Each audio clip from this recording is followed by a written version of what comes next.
Peace be upon you. Thank you, President. I am honored to be standing in front of you. The topic of my today's talk is importance of education in Islam. Dear audience, Islam. In a society where religion and knowledge in general and science in particular do not go hand in hand, it seems necessary to provide despite the position of Islam. Islam in theory as well as in practice has always promised knowledge. This changing marks of women began over the angels in knowledge. And Allah says in Holy Quran, and Allah chose Adam all the name.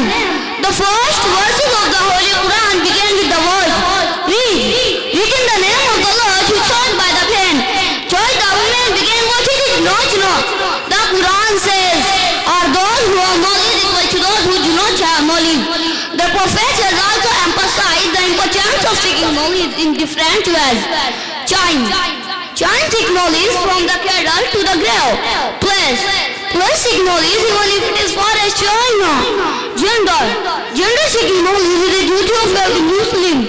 Source wisdom is the lost property of unbeliever. He should check it when he finds it in the mouth of a mushrik. The Prophet did not only preach about the importance of seeking knowledge in different ways. Chant knowledge from the cradle to the grave. The Prophet did not only preach about the importance of seeking knowledge. He also gave example of formatting knowledge in the very first battle between the Muslim and unbeliever or Makkah, known as the War of Badr. The Muslim general Sharika out 70 kuffars as prisoner of war. One of the criteria of tourism was joined by the Prophet was that those who are like rich among which got to believe the teach, 10 Muslims will learn how to read and write. Here I wind up my speech. Peace be upon you.